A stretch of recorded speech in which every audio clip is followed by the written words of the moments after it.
Huntsville, Alabama. You know we've got space camp and rockets and government contractors, but did you know we have one kick-ass music scene that doesn't get near enough attention? Well, that's about to change. Welcome to Uprising, a podcast about the people that make Huntsville's music scene so cool. Hosted by me, Bill Fowler, Huntsville native and lifelong musician. So strap on that guitar, flip on that amp, and crank it all the way up.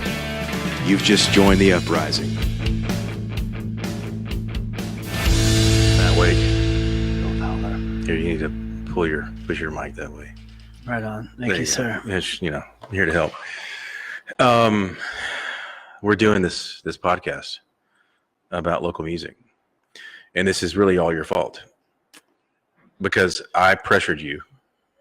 Strong-armed is probably not the right word. But whatever, just north of pressure would be and constantly you and I would have these discussions. Great discussions about music and stuff. Fantastic. Hours long discussions about, things as valuable as Van Halen with or without David Lee Roth. There are heated debates at times. And don't forget the Sharon section of that discussion. And there were some other things that we probably shouldn't talk about that we discussed music-wise. But the point being is that I saw the value in those things, walking away from those things. You are, if not a national treasure, a regional treasure, and most definitely a local treasure. You're just a treasure. I'll put the money in your account tonight. So Matt Wake, you're the entertainment writer for, what are you? I'm a staff entertainment writer with AL.com. I also freelance everything from Paste Magazine a few years back to LA Weekly for a few years, written a couple of things for Rolling Stone, just wrote something for Billboard. So let me just roll back and your nonchalant delivery of I've written a couple of things for Rolling Stone. Like you're such a badass and you're well, it's no big deal. Rolling Stone, I do that every now and then when they call.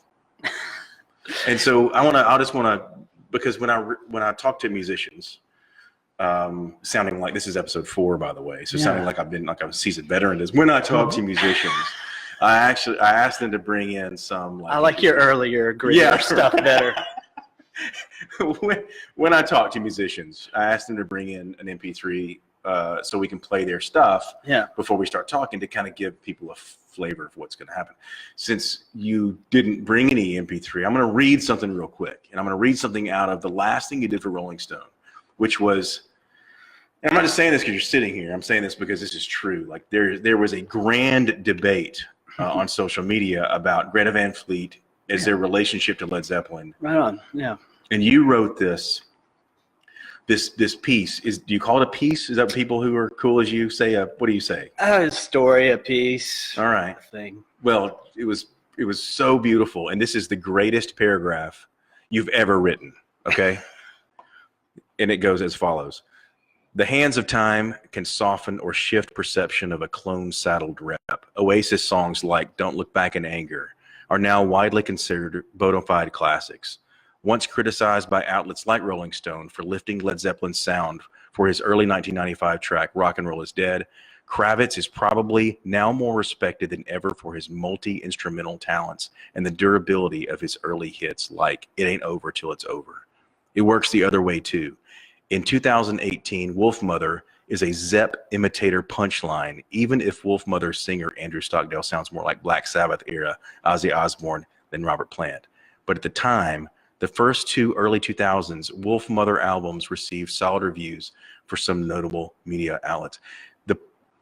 That right there, and this is my point with you.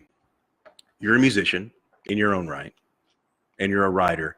You have this ear that I'm not sure that a lot of entertainment writers have because of your experience in music, that you can hear those kinds of things and you can bring those kinds of comparisons into your writing that a lot of other people can't do. Well, thank you. And you have to watch that because it's kind of like, I see it kind of like, the analyst guy, like on a college football game, guy who played quarterback or whatever. Now the good ones can help you break it down because they've been inside the huddle. They know what goes on there, but they don't think they could still throw for 300 yards a game. Right. So, and there are some people who think former musicians don't make good music writers because they can't get kind of outside of that. But I think as long as you kind of use it as a thing of like, you know, the inside of it and you know the outside of it as a fan, how to connect those two, that can be used. Like if a band has a Hammond organ player, I bet they have a funny story about lugging that thing up a stairs through somewhere, as opposed to being like trying to out music notation, the source or the interviewee or whatever. So when you write a piece for Rolling Stone, how hard is it? Mm-hmm. That's a humongous stage and an iconic publication. Yeah. How hard is it to just stare at that blank page and write something worthy of that? And how long does it take you to craft something like that? Stuff like that, and even like in-depth things like the stuff I did for LA Weekly, it takes a lot of digging and also a lot of research, a lot of interviews. The Rolling Stone thing, I think it pretty much took about 8 hours. Interviews and transcriptions and everything. Transcriptions are the son of a gun of, doing these things, because they take usually twice as long as the interview did. Yeah. Because you're going back to, especially the higher up you get, you always want to quote people accurately, but the higher up you get and the more kind of famous the people are, you want to make quadruple sure. Sure. But as for example, Kurt Loder, who you quoted several times in the article that I just read from. Yeah. Anybody who is of a certain age and remembers MTV when it was actually music television, Kurt Loder, who one of the best music writing and music media resumes in the industry, was an iconic figure in MTV, and you have his email address. Yeah, and afterwards he was like emailing me recommendations for like punk rock compilations, and people. We grew up with Kurt, on the MTV News, but I remember he wrote. I'm pretty sure he wrote the liner notes for the Led Zeppelin box set in 1990, which were just killer. Yeah, really killer. Yeah. Like he was using. I think I still remember some of the turns of phrases like colossally wasted and stuff like that he was describing, like all the members except John Paul Jones were colossally wasted or whatever. I think he called Planet intergalactic stud. in that and it just the people who can turn a phrase quickly and colorfully. Yeah. I mean, it's like a guitar player who can play something that blows you away but can get there in 3 notes. Yeah. Right. That's the craft. That's the craft that you create. So I'm going to pause real quickly and just explain where we're sitting. Like you and I, and I've said this a few times already, but just to reset, in case this is the first episode someone is listening to, all the Matt Wake fans jump right to this episode 4 because, of course, why would they not? We are at the top of the Huntsville Times building in Huntsville, Alabama. The windows are open. It is a beautiful night. We are going to probably hear trains. Along with, so there's a little bit of an ambient situation going on here, but that's good. It makes it authentic. Which train? Drops of Jupiter or? Oh God, we're already there. And producer Doug is here. Thank you, Doug, for being here. It's a beautiful night. And so, just for everybody's information, Matt and I went to high school together. He's been a friend for a very long time, and this podcast is taking as it's taking shape. It's really about the local music scene and the significance of the local music scene as it is right now, and also where it's been, where we're headed. If there's anybody who's qualified to speak to that, not only just having been born and raised here, but you've also traveled far and wide as a musician and as a writer around music, other music scenes around the country. You certainly have experience in other large markets. I really wanted you early in the experience here, because number one, of the credibility that you bring, and I mean that with really nice of you, with no sarcasm whatsoever, but also just because you're an incredibly informed person and somebody I think who has a lot of opinions on this. So I want to we've established where you are, kind of what your your credibility is evident in the fact that you're just a prolific writer of music, both here locally and also nationally. And I don't know that people who live in Huntsville just understand exactly what we have in you as a resource. Well, that's very nice of you. I do feel very appreciated by the music community, and it's funny you were talking about like the pressure of writing something for Rolling Stone. Funny enough, man, like when I'm writing a story about someone I've known for a long time, like for AL.com. Yeah. You know, like I wrote a story on Dave Anderson, who was in his son Stone, a couple of Father's Days ago. You know, because father and son, professional musician here, and how great is it to have like the cornerstone people like Dave Anderson, who are just like the coolest, best dudes. Yeah, right. Dave Gallagher, Microwave Dave, same. But like, I feel as much pressure when I'm writing something like that than I am for Rolling Stone, because one, they're awesome musicians, people like that, but also you know them, and you want to make sure everything your name on is cool. Like, not everything you cover is Jimi Hendrix or but it can be interesting and good in its own way, and you bring that out in a non hyperbole way. Mm-hmm. So tell me, let's take a little pause here, and let's go back to your early years, which you and I, our paths crossed probably early in high school, but there's a point in my life that I'm fairly certain that music kind of took over for me. Yeah.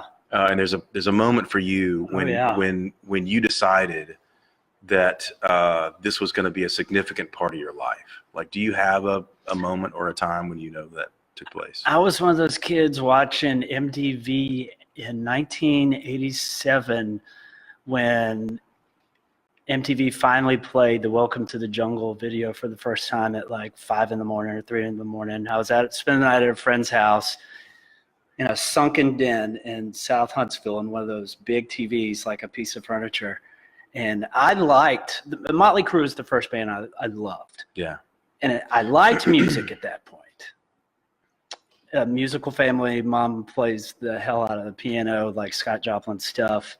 Grandfather did like Hank Williams kind of country singing.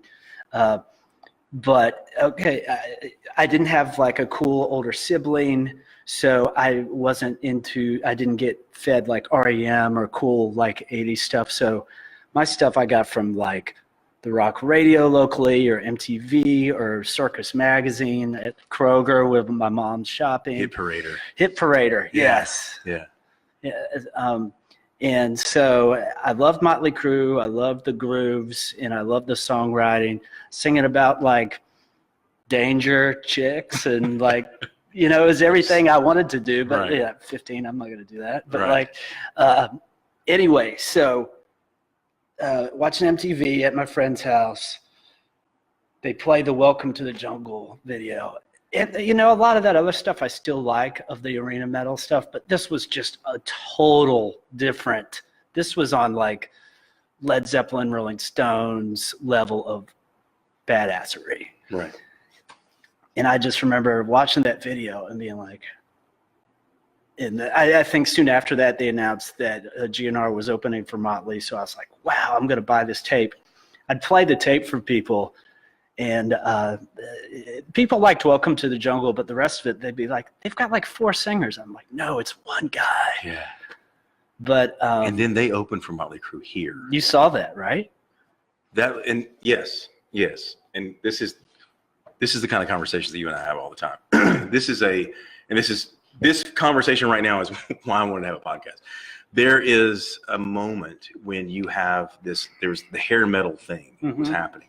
The REM thing had happened, Hoodoo Gurus, and like this kind of soft and fuzzy, jangly Rickenbacker kind of almost acoustic rock stuff. Yeah. And Motley Crue was kind of waning in there. They had like giant inflatable motorcycles. I mean, something's clearly wrong with that presentation. And then Guns N' Roses comes on the scene, and I knew of them very similar to you. Like, I saw what was happening on MTV, saw the video, probably stayed up the same way you did, and had that tape. And then suddenly you see them in person. And so the way this works, everybody knows this. You go to a rock concert in the BBC, for example, in the Motley Crue stage, took over half of the arena. And so Guns N' Roses, who had to set up their drums like on the front 1/5 of the stage, and they just blew the roof off the place. Yeah. And then Motley Crue comes out with this overproduced, lip-synced backup singer, like just dog and pony show that was trying so hard. It was terrible. Yeah. And you knew something was changing. This is like the moment when you hear Smells Like Teen Spirit. This is the moment when you hear these, like, clearly there is a inflection point in popular music, and it just turned a hard right. And that's what you're talking about, is when you felt like this is important, this is my thing, I can really hold on to that. That was Guns N' Roses. And I think GNR was a total part of the line to like Nirvana and stuff like that. I mean, a lot of times I'll hear like the early Nirvana stuff or some of the Nevermind stuff. I'm like, that sounds a lot like Guns N' Roses, but without the good lead guitar playing, and the bass is kind of higher. And but I mean, it's not, the haircuts and the clothes are different, and they're singing about different stuff. But his vocals are kind of shreddy, like Axl's were, you know, super aggressive. But I mean, I was always a kid that, and maybe you probably were too, were like, I was always a liner note reader. Yeah. You know, who produced it? Where did they record the studio? What studio? Oh, yeah. Who did they thank? Yeah. Who wrote the songs? I knew who Butch Vig was. Yeah. You know, and suddenly he turns up as the drummer for Garbage, and I'm like, well, that is really interesting. But that stuff's connected. Yeah, absolutely. So you and I, again, we're looking through the back in time here, but so this is Huntsville High. You're in high school. Yeah. You're playing like I remember like you're kind of your garage band guy, just like I was, and you're playing during that period. Were you playing during that period? I didn't start playing guitar until the very end of last year of high school, but I always thought like the dudes like you and like Jeff Nicks and like people like that, I was always like, I was more doing like sports, baseball kind of thing, but I always envied the guys who you guys, especially later when I started doing bands in college, like you guys all played in bands with your friends. Yeah. Like I started playing later, and so it was more you'd try to find three other guys who had a big enough overlap in taste. Right. But eventually you wouldn't hate. You didn't hate, but eventually one or two of them would hate you, and you'd hate one or two of them, and like because you wouldn't hang out otherwise. Yeah, right. And I was always thought it was so cool of like the high school garage bands in Huntsville, like they were these little pocket of friends. And well, the only reason why I started earlier than you did is because I was less athletic earlier than you were. At some point, you decide you're not going to be Troy Aikman, and it's probably best that you pick up a guitar or just come up with anything. Yeah, you know. Yeah. But yeah, we and I've discussed with Alan a little bit. Like, and at the time there was Grissom and there was Huntsville and there's I knew some guys that went to Butler who were musicians. That was an exceptional time. Video games had not completely like taken over that age group, and you were either a superstar athlete or the rest of the kids, you were like, well, music was important. MTV was channel 24 on our cable. So there's only like 30 or 40 channels. So the odds were that you were going to get exposed to that stuff a lot more than you were anything else. And there was a lot of people that were just playing. A lot of people had guitars. A lot of people were in bands. And there were 24 kids in my neighborhood that just swapped. We did a story on that about 6 or 7 years ago. We did. And it was I don't know if that's, I guess that's exceptional, but it was just the times. I don't want to be the guy who's like, oh, back in my day, but I think we've lost some mystique around getting a guitar for your 6th birthday or 6th grade birthday. And you're like, I'm going to go, jam out until my fingers bleed. And even like dudes who weren't in bands, like friends of people in bands, would know how to play one or two songs, at least the licks. Yeah. And back then, I think, I think one of the things Huntsville and a lot of, Dave touched on this, Dave Anderson, on your interview with him, but something that's really changed is the hardcore people who really love local music and that's important to them. They still that's still there. But a thing that's really changed is social adulthood doesn't revolve around going to the tip top. Like people who are casually to moderately interested in music, but they would go to the tip top because there was action there, man. There'd be dudes and chicks there, and Right. you could have a big night and, you know, maybe have a nice time afterwards. Like, I don't think the moderate and the casual fans, I don't think they go to music bars anymore. Okay, so is that a question of the environment, or is that a question of what's competing with that? Like, you have Netflix, you've got the ability to stay home and cocoon. That was a term we used to use in advertising all the time. People are cocooning more because entertainment is literally on your phone. Like I watched Game of Thrones last night, or on Sunday night, on my phone. Yeah. The fact that competes, that on a given Saturday night back when we were of that age, there really wasn't anything else going on except for somebody playing at, you know, some club. Oh, totally. And there's a lot more bars and stuff now, and a lot of them don't have music. And also, like, okay, and this is kind of like tangential here, but okay, you think of like the social aspect of going to like a rock bar in 1992 or whatever. Like, okay, so yeah, people are having some drinks, and so your inhibition is lowered a little bit, and you might say hello to somebody that you've never met before. Not being creepy, but just young people that, you know, in a social environment, that's how you meet new people sometimes. Now people can do that on social media. That someone, they friends them or they friend them that knows somebody else they know.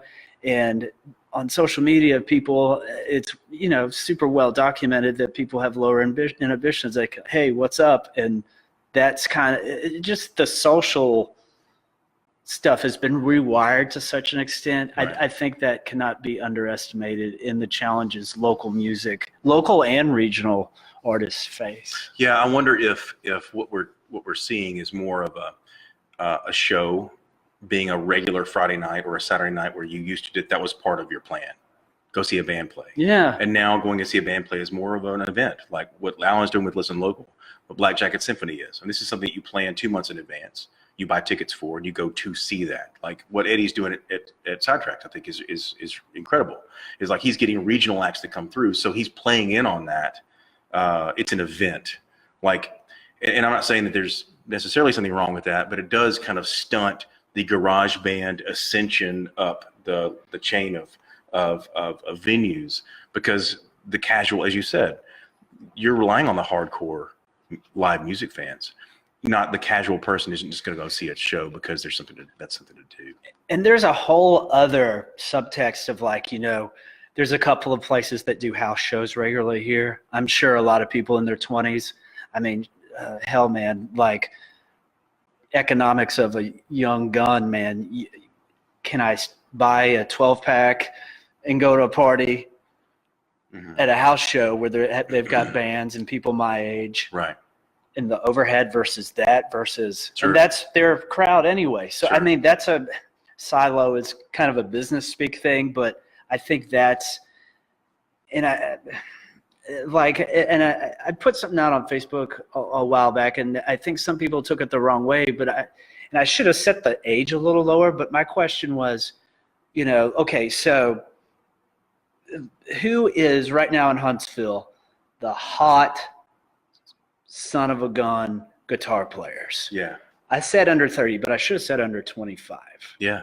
But and why is that important? Because just like I'm not the future of music writing, the future of music isn't somebody my age either. That doesn't mean they can't do awesome stuff, and it's important and, you know, has a soul and experience to it. But like, who's the hot son of a gun or girl guitar player that's 20? I remember 22. this, and I remember a lot of people not being able to answer you. Or they tell me somebody, it's like, I'm 35, dudes. Right. Dave Anderson. Right. I mean, like. Oh, dude, and like the thing about Dave No is offense, Dave, his greatness is so understated. Like a lot of people here see him in the context of the solo shows. Yeah. But dude can play like Ed Van Halen licks like I'm tying my shoe. Yeah. We discussed this when I was talking to him, and we had the 10,000 hour discussion. I mean, I keep bringing this up because he cut his teeth and he went someplace and just became amazing. Disney. And came back and he was a different dude. I think another thing we face in Huntsville too, we have talented songwriters, talented singers. We are getting some cool ways to present the best stuff we have on, give them the best chance to be consumed by casual fans. Like the Concerts on the Dock putting Quantaphonics for their first, the opening thing. That's a great booking. Yeah. Because that's a thing casual people go to. It's affordable. It starts at 6. It's in a non-threatening thing. Families, kids, it's an easy thing. Yeah. That gives them the best chance of turning on new customers, new fans or whatever. Yeah, no, I think customer supplies. Yeah. Yeah, totally. But I think that a challenge we face in Huntsville is Huntsville's so nice to live, man. It's not like you think of like a lot of great music comes where it is such a hard place to live that all you can afford to do is sit there when you're not working your crappy job to help make ends meet or rehearsing with your band or playing gigs. All you can do is sit there in your crappy apartment with no TV or internet, playing your keyboard or playing your drums or your guitar and writing songs. I mean, it is a very good quality of life here.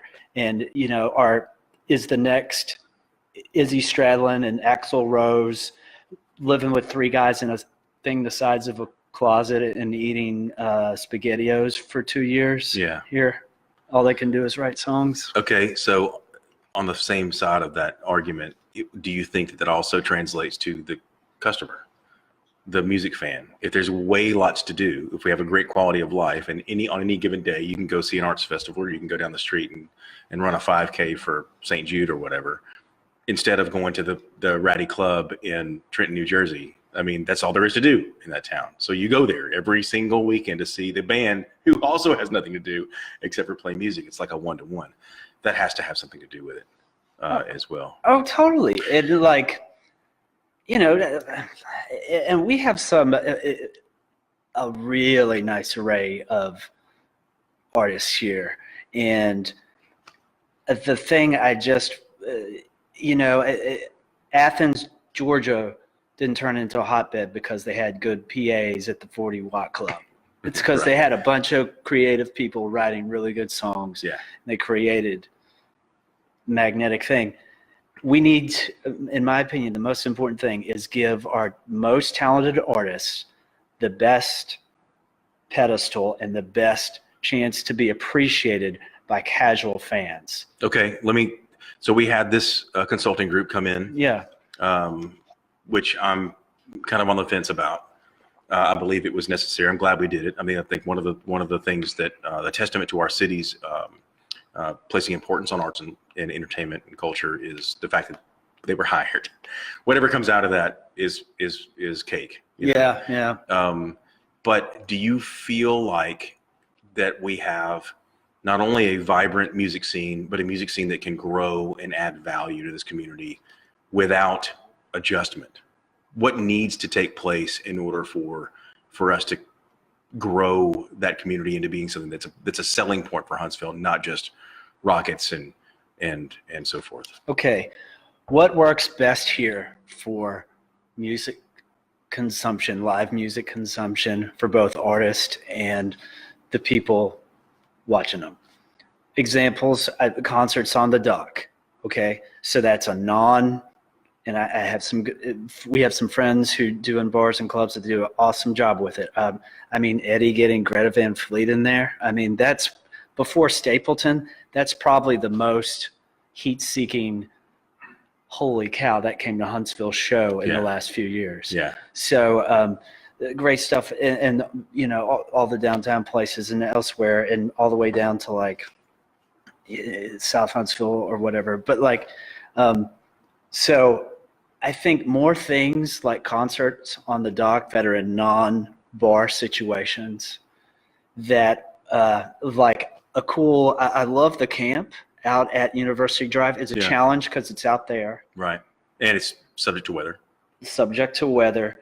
If you have a place that, and Concerts on the Dock is subject to weather too, but like, I think if you put more things, because we've already kind of established, I'm not sure you can depend on just, I had different interests when I was young than people that were like my friend's older brother's age or my dad's age when they were young.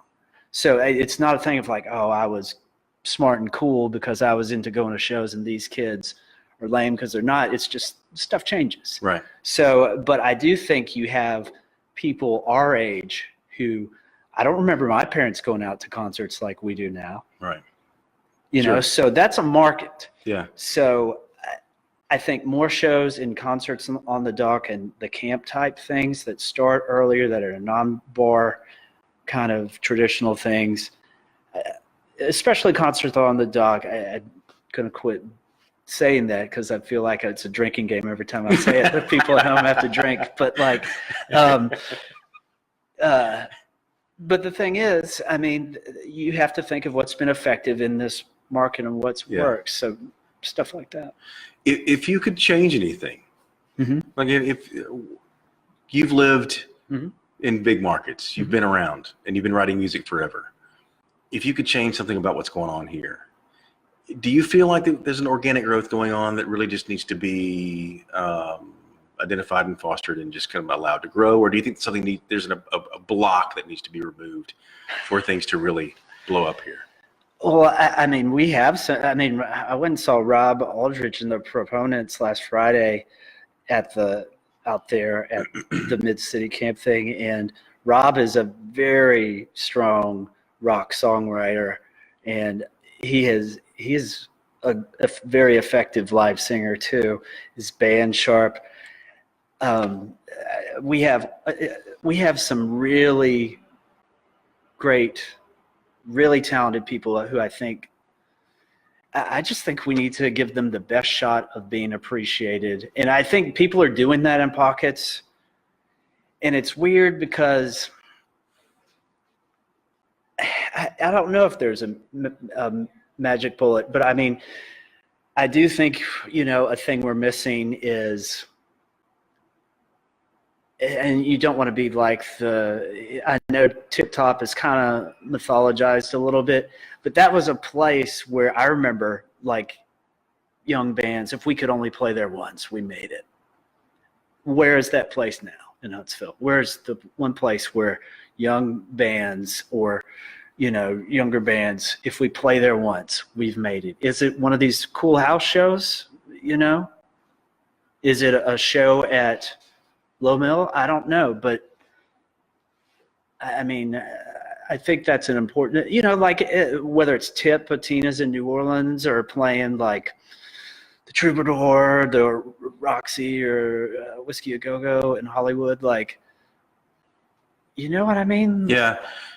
Well, this is one of the things that came out of that consulting report. One of the things that I remember is this ladder of ascension, the venue ladder of ascension is an important element of a healthy music scene. I think we've got it.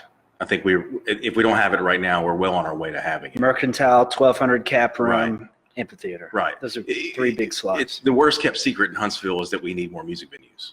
Of course, so they're coming. Whether or not they're successful, whether or not they do the right thing for the community, I think a lot of these blocks are falling into place. The right combination of those things is yet to be seen. But what I have felt, and you and I have talked about this many times, is we have a vibrant music community. Oh yeah. That is struggling to find places to plug in, struggling to find places to become exposed. And I'm going to say this boldly. I think that Huntsville has been a distracted city for a very long time. We're distracted by. How so? Well, we're a city of engineers. We're a city of people who have other things to worry about. I mean, when we need, like, defense contractors just is what, 2/3 of our economy or more than that. We're having to shoot missiles at people and make sure they land properly. I mean, that's more important than seeing like a Tom Petty cover band down at, whatever. Yeah. Their blowing off steam is just different than what normal people's blowing off steam is. You know, we all know engineers. God bless them. I love all of them, by the way. Thank you for what you do. But there's a very small bohemian culture in Huntsville that supports our music community, and it's getting bigger. I just think that we need more exposure, and exposure is this nebulous term that's very hard to quantify. The venues are coming along. The people are realizing. I think the city realizes that arts and entertainment culture is absolutely critical to what makes a city grow and survive. Because what's going to happen is these, all these jobs come in here, but when these people get a few more years of experience, they'll say, well, I'm driving once a month to Nashville or Birmingham to go do, super awesome, big marquee stuff. Right. I'll get a job there. Sure. But I mean, like, the hardest thing in the world, I mean, it's hard to be good live, for a band to be good live, right? Like, where you can rock a damn crowd, big room full of people, and it be the best night, not only of their week, but of their month, maybe. Right. That's difficult. But what's even more difficult is writing a song. Okay, that's like Saturday at midnight, rocking a room full of people in a bar. But it's even harder to write a song that people, let alone a whole album that people want to listen to at 10 a.m. on a Tuesday. Right. That's just hard as hell. And the people who are really good at it make a lot of money. Right, as they should. Okay, so big picture stuff. You and I have talked about this before. I think we have a pretty good music situation in Huntsville and have for a long time. There are some things that are broken. I think they're in the process of being fixed. Yeah. Obviously, people like me and you and the folks that are laying out a lot of money to make sure that the venues that are about to be opened up are a good experience. We're drawing on experiences from Nashville. I mean, that's what we're competing with. You said, like, people are driving to Nashville and Birmingham to see bands. That's who we're competing with. And I think it's going to happen. I'm very optimistic about what's going on. And I think you are too, just with the venue situation. And that's an easy thing to say. It's easy to pick on the venues because you don't like a certain place or it's too far away or whatever. The other thing that I think we need is just the support of the working musician. I mean, sitting in your chair just a few minutes ago was Victoria Jones. She's a working musician. I mean, she has another job, but there are in big markets, it is possible, it is conceivable to be a full-time musician and make a living. And that's, I mean, we can talk about minimum wage, we can talk about a lot of things, but I think we can talk about giving back to the community. And I think that's something that Huntsville is lacking right now, is the ability to support a system of support for a working artist, not just music. You can look at Low Mill. There's some amazingly talented people there, and we just don't have that. It's not our nature. We're getting there. It's not our nature, but we're getting there. Anyway, that's my stump speech on supporting local artists. I'm gonna vote for you with your stump speech. Thanks. I was thinking about running for something. A thing I think would be also, they're kind of, there tends to be like these things. We have some great experienced artists here, and we have some interesting younger artists, like some of the indie things. There's a band called Snacks that does some interesting stuff.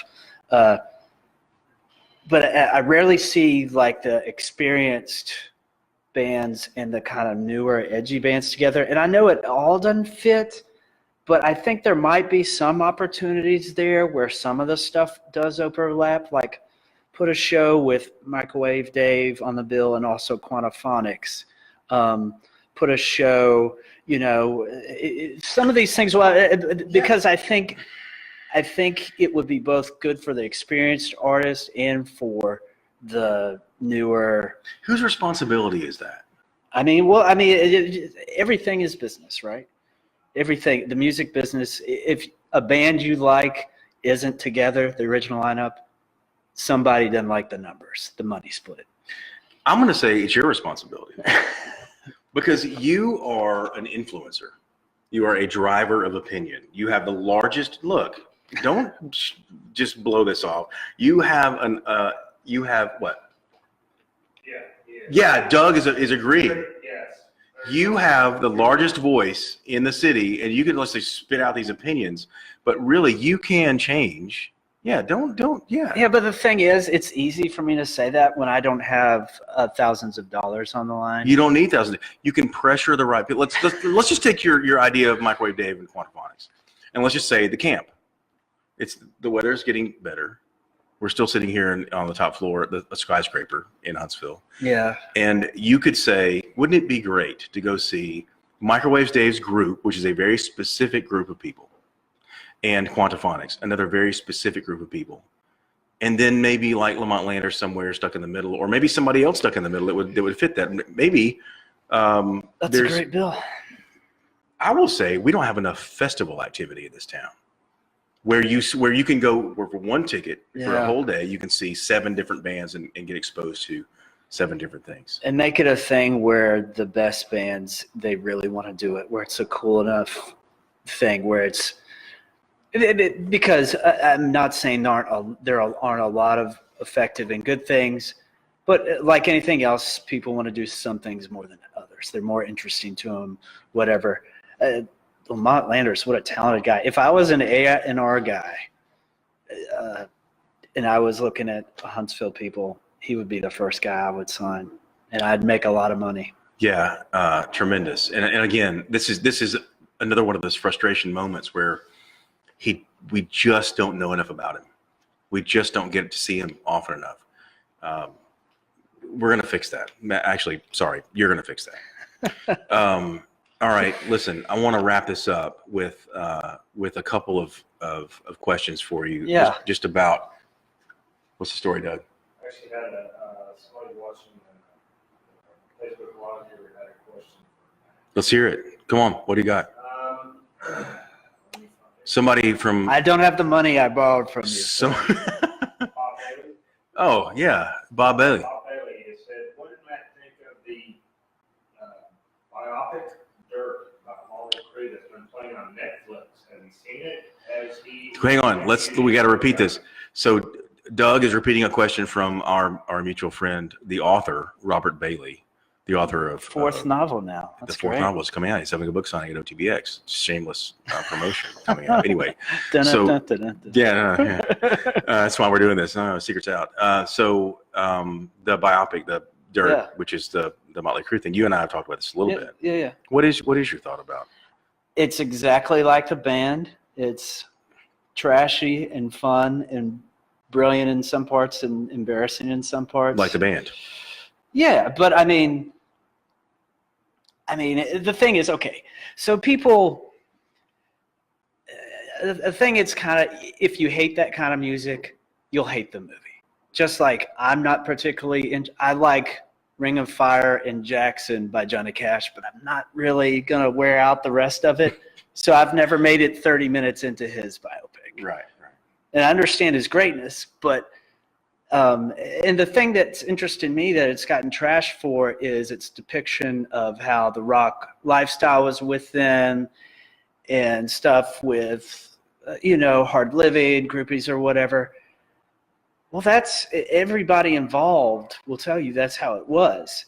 And hard rock just gets, whereas like a year ago when Guns N' Roses did a box set for Appetite Destruction, and they also had the Lies stuff on there and some outtakes and stuff. And they didn't put 1 in a Million on there. And they tried to make that a news story, certain parts of the media. So which is it?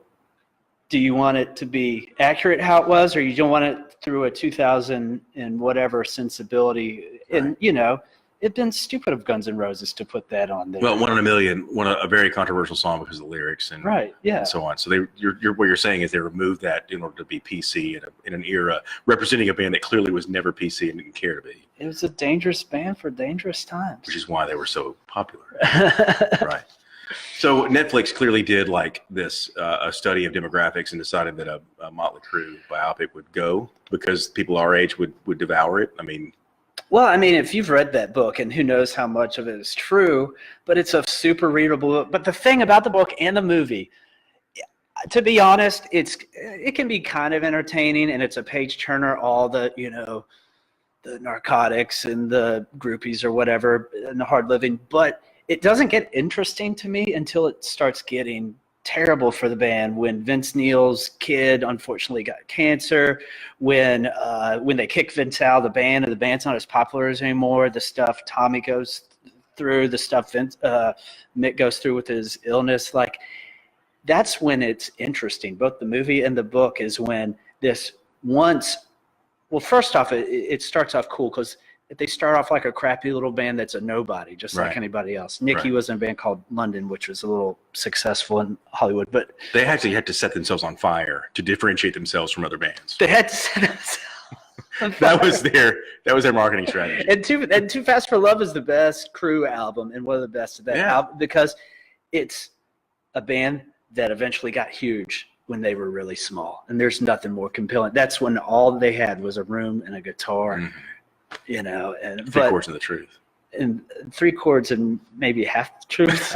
But I mean, that's when that movie and that book's interesting to me. Is when this once mega band was getting toppled over. So you've covered tons and tons of musicians. You've interviewed everybody that's anybody. I mean, you have an incredible array of experiences with musicians. Is there a band or an artist that you think is underappreciated, underreported, undercovered that you would consider? Underappreciated, I think kind of the Hands of Time have done that to the Black Crowes a little bit. Yeah. The first 2 Crowes records are pretty damn good, particularly the second one. But, you know, they weren't metal, they weren't grunge. So they kind of, and you know, I've interviewed those guys a lot, and having hung out with one of them in person, I can tell you why the band with arena talent isn't playing arenas now. It's because it's not because they're not good enough. Yeah. But I think they're underappreciated. A thing I like to think about: who's going to be the next big mega reunion? Like, is it REM at Coachella in 2 years? Is it the White Stripes? Like, who's the reunion out there? Okay, let me ask you this. This is an important. I'm glad you brought that up because I was talking to Dave about this because Dave Anderson, who was 2 episodes ago, guitar player for Atlanta Rhythm Section, and an amazingly popular band for a pretty specific period of time, and with really good songs. They've got 4 or 5 really good songs. Musicians love that band too. So looking at Dave, yeah, the band is not the important. This is my assertion. The band is not important. Mm-hmm. The song is what's important. So I would say to your question, who's the most important reunion coming up? It's the ones with the strongest song, not necessarily the strongest presentation. Like who has the greatest 3 or 4 songs? I mean, totally. You go see. There are people who go see Pink Floyd for the artistry, for the production, for the stage production. There's 3 or 4 Pink Floyd songs that bring the house down. And we'll always do that. When the Atlanta Rhythm Section hits the stage and says, "Hey, we have some new stuff." Okay, here's Somebody the pulls deal. The fire alarm. You know, I mean, here's the deal. Bands playing bars.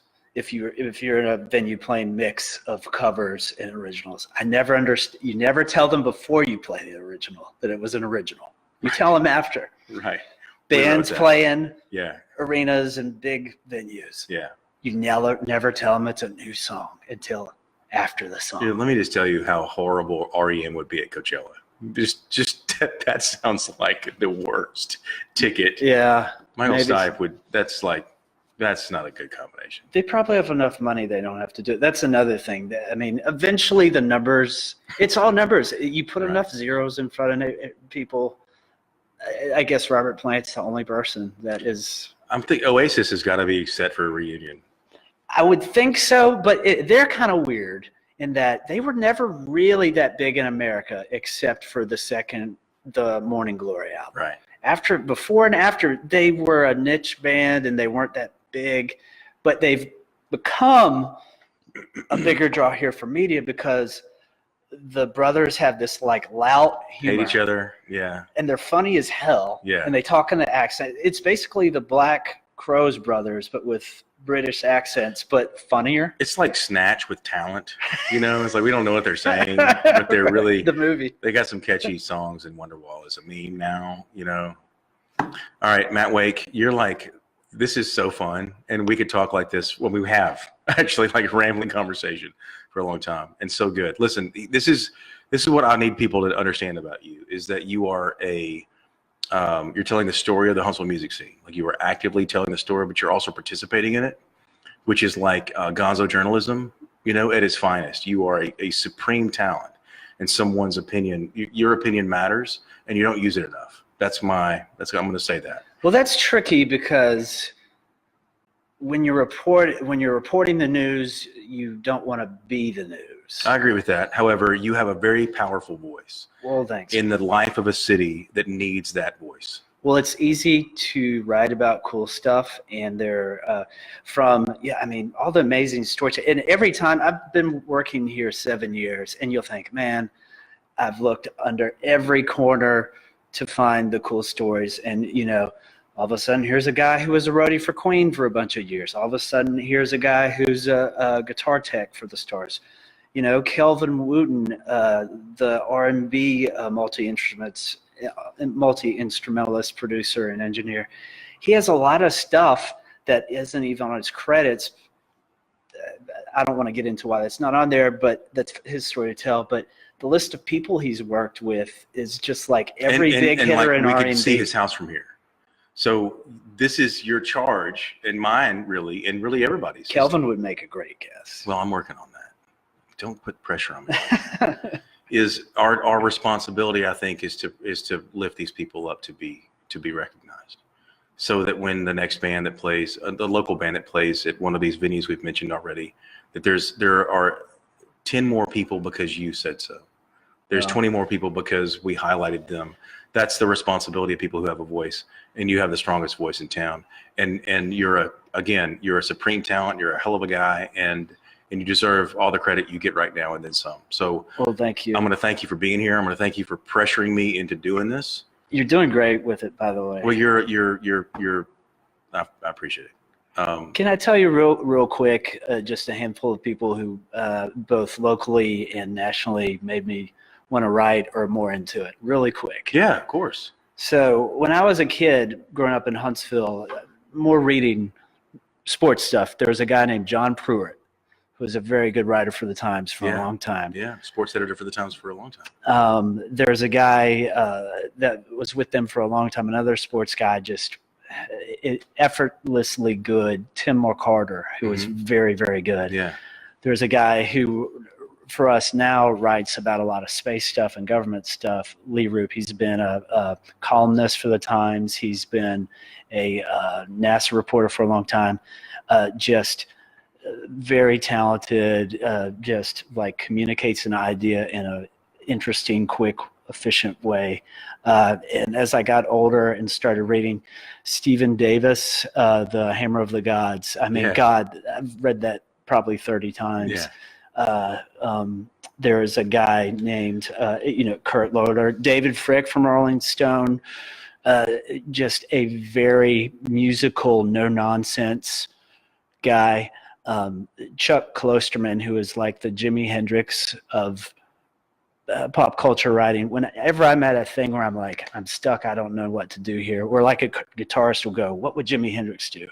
I do, what would Chuck Klosterman do? A lot of other, Rob Sheffield, for a long time, I was kind of a rockist in my writing, I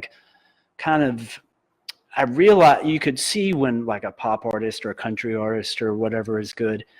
But Rob Sheffield's a guy I learned that pop music can be really good. Like that was a key leap for me, is I could always write about rock in my sleep. Because that was your thing. Because that was my thing. I'm connected to it.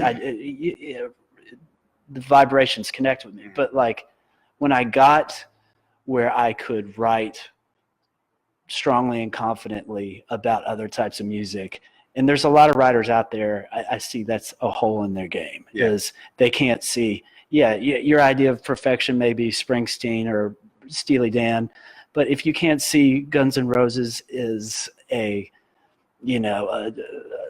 a hell of a hard rock band, then that's a hole in your game. One more writer I want to mention is this guy named Stanley Booth. He's a Southern guy. He wrote the only credible book on the Rolling Stones besides Keith Richards' book, and the other guys in the Stones have written book. It's called True Adventures of the Rolling Stone. True Adventures of the Rolling Stones, and it's amazing, great writing. And he's like a Georgia guy, so it's got a Southern kind of thing. So I'm okay, but those are the people that you should really read. Well, thank you for saying that. That's probably one of the questions I should have asked you earlier. Thank you for, mentioning that. I need to take interview lessons from you at some point. No. You did a great job. I just wanted to give some props. Yeah, no, you did great. Thank you for being here. Thank you. Really, I appreciate Good talking. it. This is a fledgling podcast. As I mentioned before, most everything I do is fledgling, but this is particularly Fledgling right sounds like a metal band. doesn't it? Man, thank you. Thank you. Hey, you are awesome and a great friend. Thank you for being here. Thanks, Matt Wake, everybody. The Matt Wake. Thank you so much. Bill Fowler.